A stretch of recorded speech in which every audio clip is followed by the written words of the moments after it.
Reading with your kids. Hola, ni hao, konnichiwa, assalamu alaikum, shalom, mahaba, morimuli wanji, namaste, jumbo, bienvenidos.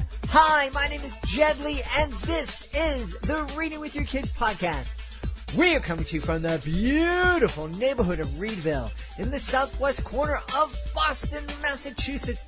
We are so delighted and so very honored that you join us in our mission to help all families grow closer through reading.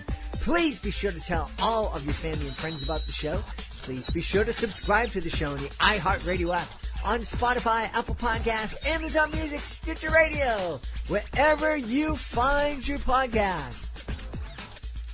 Joining us right now from Sleepy Hollow in the great state of New York. Yes, it is a real place. Our guest is here today to celebrate her debut picture book. It's called The Goblin Twins. Please welcome to the show, Frances Cha. Hey, Frances, how are you? Hi, Jed. It's so wonderful to be here. Thank you so much for having me. We're delighted to have you on. How appropriate is it to write a book about the Goblin Twins from Sleepy Hollow? Well, it was the wildest coincidence, actually. I wrote the book first and had the book deal in place, and then I ended up moving to Sleepy Hollow. So it was absolutely the most fortuitous of coincidences. Well, that's really wonderful. I have to be honest with you, Frances. Don't tell anybody. No one else is listening. I launched the Reading with Your Kids podcast in 2017, and I live here in the beautiful neighborhood of Reedville in Boston. And it took me until I think midway through 2018 to make the connection that I was doing a reading podcast in the neighborhood of Reedville. I'm kind of slow like that. So, you know. But I'm happy that you had this coincidence that you moved into Sleepy Hollow. A lot of people are probably listening thinking, no, Sleepy Hollow, that's just a part of a book. And but no, it's a real suburb of New York City, right? It was the oddest thing. Yes, it's a very real place. It's Washington Irving lived and wrote about Sleepy Hollow. He was so taken with this village that he wrote about it, immortalized it forever. But the week that we moved here, we actually went to Disney World 2 days after we moved, which was the worst idea in the history of ideas. We just left boxes piled up and got on the plane. The minute we arrived, and we had moved in September, the minute we arrived at Disney World, they had put up this giant Halloween decoration that said, "Welcome to Sleepy Hollow." So we had come from Sleepy Hollow to Sleepy Hollow, Disney World. And it was another funny coincidence. Well, that's really cool. So tell us all about the Goblin Twins, please. So the Goblin Twins is a picture book for age 3 to 8. And it's about these ancient goblins from Korean folklore called Tokki. And Tokki, they are very well known in Korean history and Korean culture, but not a lot of people outside of Korea know about them. And they have these different kinds of histories. And when I started researching, I did a really deep dive, as all writers very well know. Research can be endless and fascinating and such a wonderful way to procrastinate the actual writing. But Tokki have this scary history. So with adult stories, they are known to kind of be a bit terrifying for adults. But there's also been historically stories about Tokki in children's folk tales that portray them more of these tricksters who are almost foolish, but they use magic, and then humans, when they encounter them, kind of accidentally take some magical objects from them, and they run into a lot of trouble. So those are the historical folk tales regarding these Korean goblins. And I was writing a horror book, actually, from my adult novel. and researching the history of Tokkebi because my family, my mom and my uncle had been talking about this family that they had known growing up. And it was a really wild story that they didn't know I was listening to them talking about it. It was after dinner one night. And my mom and my uncle are very practical people. My uncle is an atomic scientist. He has a PhD in nuclear science. And then they're talking about this family who used to serve a Tokkebi growing up. I'm like, what? So I made them stop and tell me this story, which I hadn't really registered before. And then I started really looking into it for my adult book. And while I was looking into it, I kept reading these children's Tokkebi stories, and it kind of coincided with my very deep wish to write a children's book, which has been one of my dreams ever since I was young. And so this book ended up writing itself first, the way that I think about it.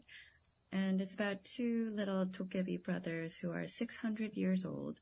Tokkebi are known to live forever. Mm-hmm.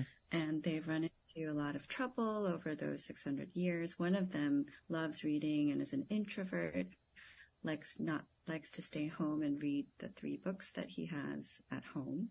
And the other one, of course, is completely opposite personality, loves to play tricks on people, gets into a lot of trouble from the other Tokkebi, and is always trying to drag the other twin out.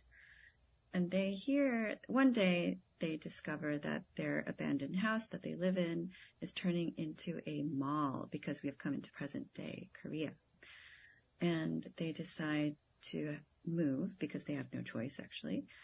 And Gibbi, who's the trickster one who loves to play tricks, has heard about this wild concept of a place where people like being scared and they like having tricks played on them. So he's heard about this concept of Halloween.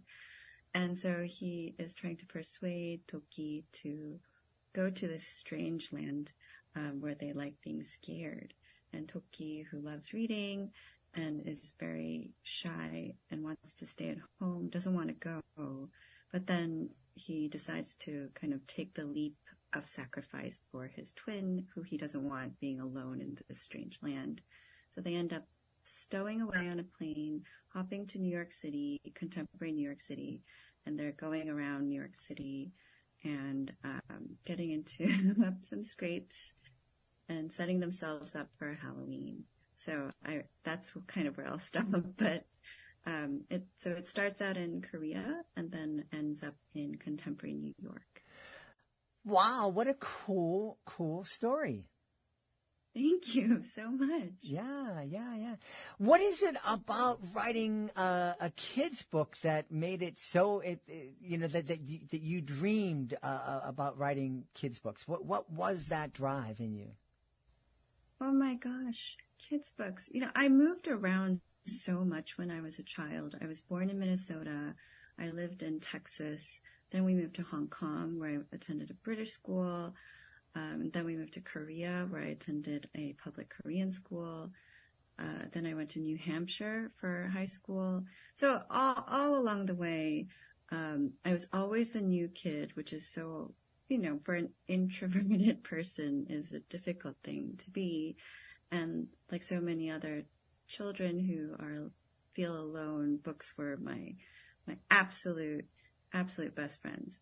And the magic that they brought to my life, and witnessing as a parent the magic that these books give to my children's lives, of course I want to kind of be back into that magic as well. And the other thing is my children are the only Korean children in their classes here in Sleepy Hollow and in our neighborhood as well. And so I also wanted to have a children's book that I can gift to their friends who are unfamiliar with Korean culture, but is kind of introducing some pieces of Korean culture that they would not have heard of before.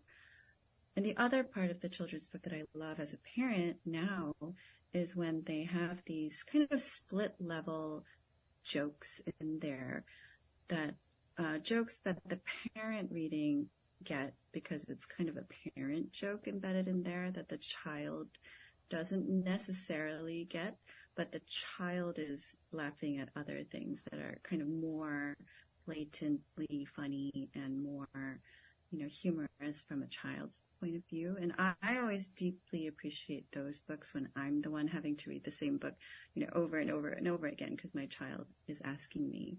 And when those secret jokes are embedded in there, it's just that much more fun for the parent. I absolutely agree with you.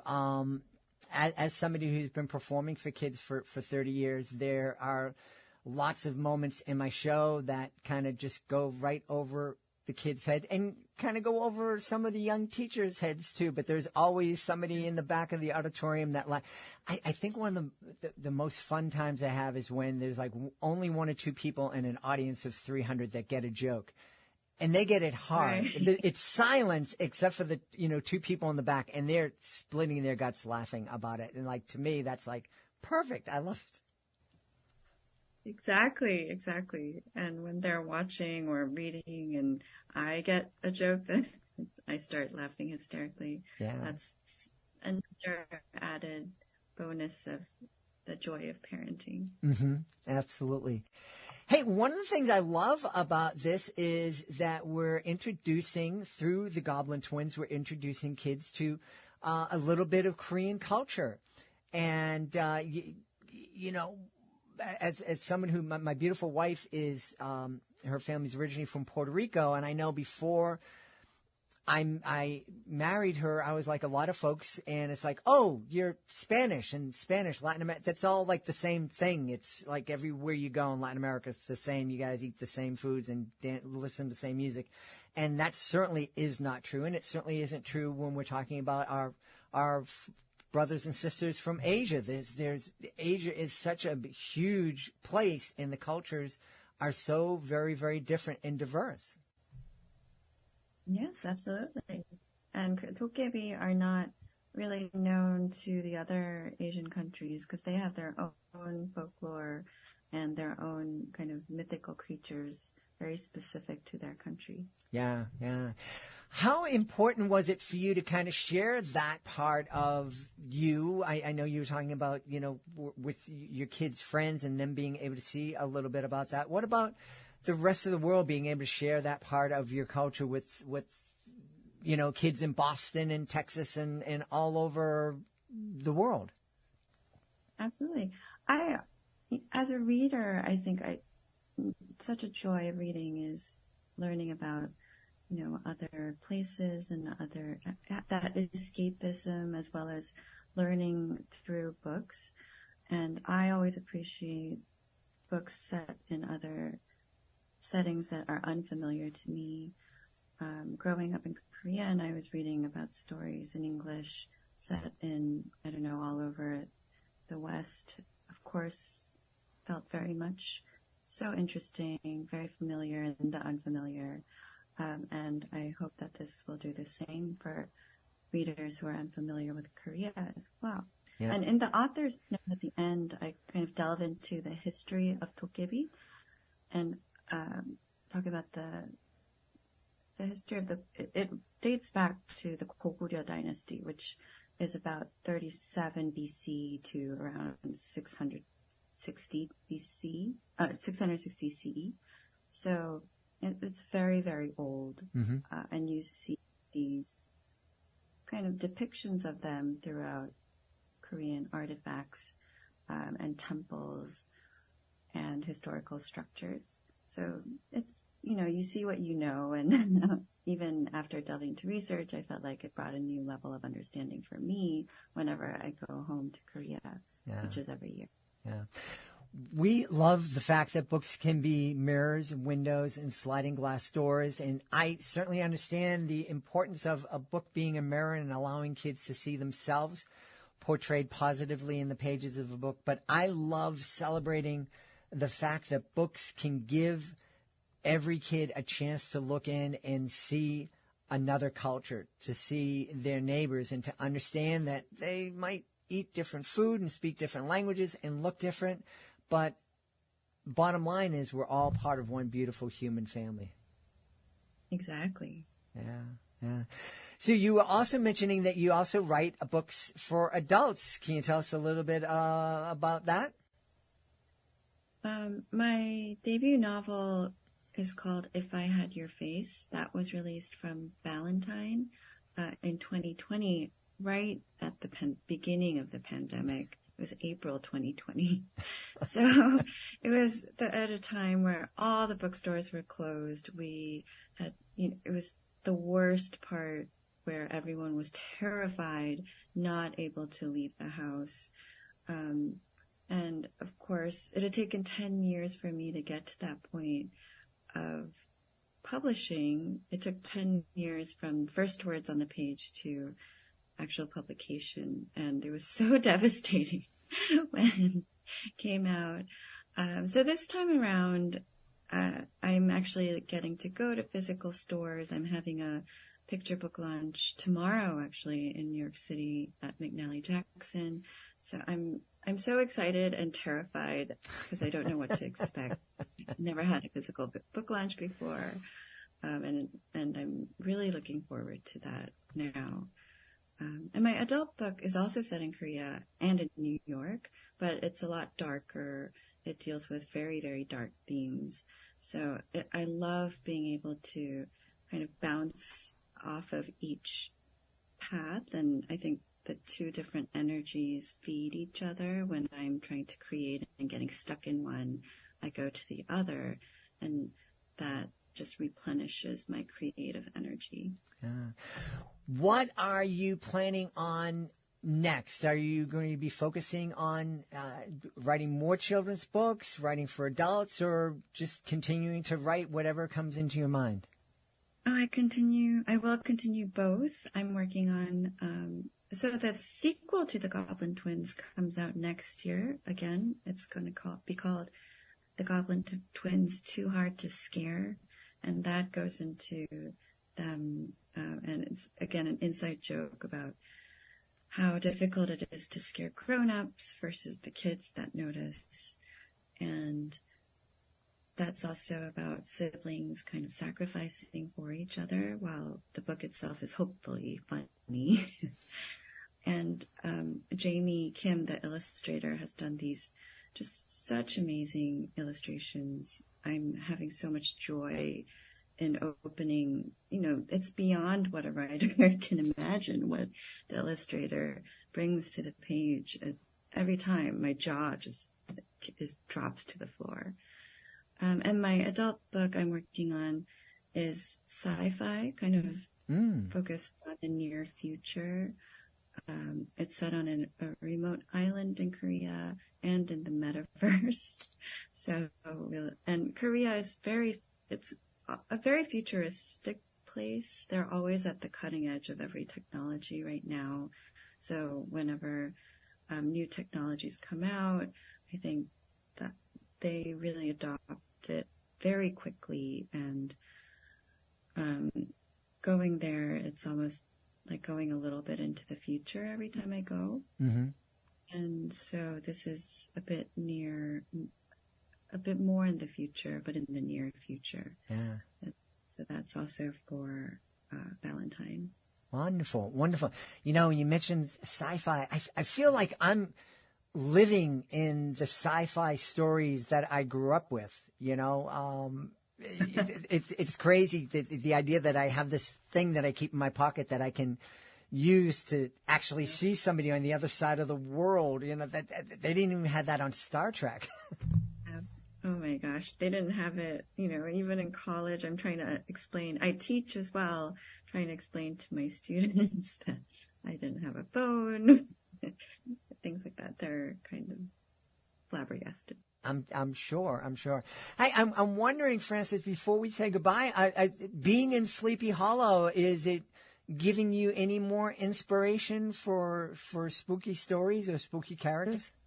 Oh, so much inspiration everywhere. I live down the street from the cemetery, which is a very spooky place where Washington Irving is buried. I'm not sure if you've been there, but just having, all this amazing, the feeling that everyone loves being part of this magic and setting up the kind of the story of Halloween all year round. It's really infectious. So I think that's why people come from all over the country as well. Yeah.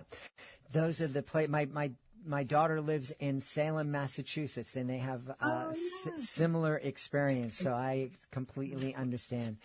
Hey, Frances, where can we go to find out more about you and find out more about the Goblin Twins? Oh, thank you so much for asking, Jed. It's www.francescha.com. That's my author website. It has all the upcoming events and upcoming publications. Wonderful. We've had a great time speaking to the author of The Goblin Twins, the debut picture book from our guest, Frances Cha. Frances, thanks so much for being with us. Thank you for everything that you're doing. We appreciate it so much. We hope you've enjoyed this episode of the Reading with Your Kids podcast and will join us for the next exciting episode of the show. And you can find us, of course, wherever you find your podcast. We happen to love the iHeartRadio app. We love Spotify, Amazon Music, Apple Podcasts, Good Pods, Himalaya Podcast Addict, Ghana. We love all the podcasting hosts that host the Reading with Your Kids podcast. We want to thank our guests for helping to make today's show so wonderful. Also want to thank my team, Fatima Khan, Rory Grady, Soji Franklin, and O'Leary. I want to thank my beautiful wife for all the wonderful, amazing, incredible support that she gives me and all the love that she brings into my life. And we all want to thank you.